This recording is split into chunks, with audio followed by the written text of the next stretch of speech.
Hello friends, मी सुस्मिता. तुमच्या सर्वांचं स्वागत आहे माझ्या चॅनलमध्ये बेबी लव्ह अँड बाईट्स. चला तर मग रेसिपीला सुरुवात करूया.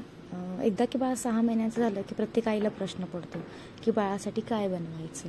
तर सगळ्यात सोपी आणि सिंपल अशी रेसिपी सांगणार आहे, ज्याला की आपण सेरलॅक म्हणतो. तर आज आपण बघणार आहोत पोहे सेरलॅक. पोहे सेरलॅक बनवण्यासाठी आपल्याला लागणार आहे 1 वाटी पोहे, 1 वाटी मखाना. तर पहिल्यांदा गॅस ऑन करून त्याच्यावरती एक कढई ठेवायची आणि गॅस एकदम स्लो करून त्यामध्ये पहिले पोहे भाजून घ्यायचे. त्याच्यानंतर 1 वाटी मखाना ॲड करायचा आणि मखानाही एकदम मंद आचेवर छानसर असा भाजून घ्यायचा. मखाना असा कुरकुरीत झाला पाहिजे.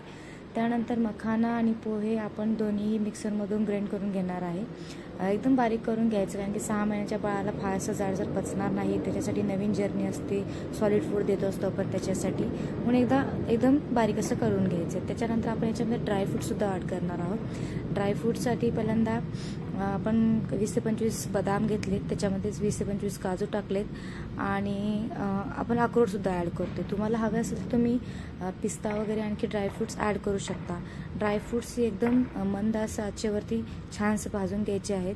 ते थंड झाले की मग मिक्सरमधून बारीक करायचे. गरम जर तुम्ही बारीक केलं तर ते एकदम असं त्याचा गोळा बनवून जाईल त्याच्यासाठी. त्यानंतर एका बाउलमध्ये किंवा एअरटाईट कंटेनरमध्ये तुम्ही मखाना प्लस पोहे आणि जी ड्रायफ्रूटची पावडर आहे ती तुम्ही ॲड करायची आणि सगळं मिक्स करून घ्यायचं. आणि हे सगळं तुम्ही 2 महिन्यापर्यंत स्टोअर करून ठेवू शकता. फक्त स्टोअर करताना ते एअरटाईट कंटेनरमध्ये स्टोअर करून ठेवा, त्यामुळे ते जास्त दिवस तुम्हाला यूज करता येईल.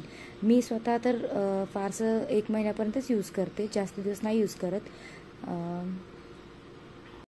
आणि अशा पद्धतीने तुम्ही स्टोअर केलेल्या डब्यावरती लेबल लावून ठेवू शकता, कारण की आपण इथून पुढे आणखी खूप सारे सेरलॅक बघणार आहोत. त्यासाठी तुम्हाला गरजेचं शेअर केलेली रेसिपी जर तुम्हाला आवडली असेल किंवा तुम्हाला त्याबद्दल काही प्रश्न असतील तर तुम्ही मला नक्कीच कमेंट करून सांगा. आणि हो, चॅनलला लाईक, शेअर आणि सबस्क्राईब करायला विसरू नका. थँक्यू.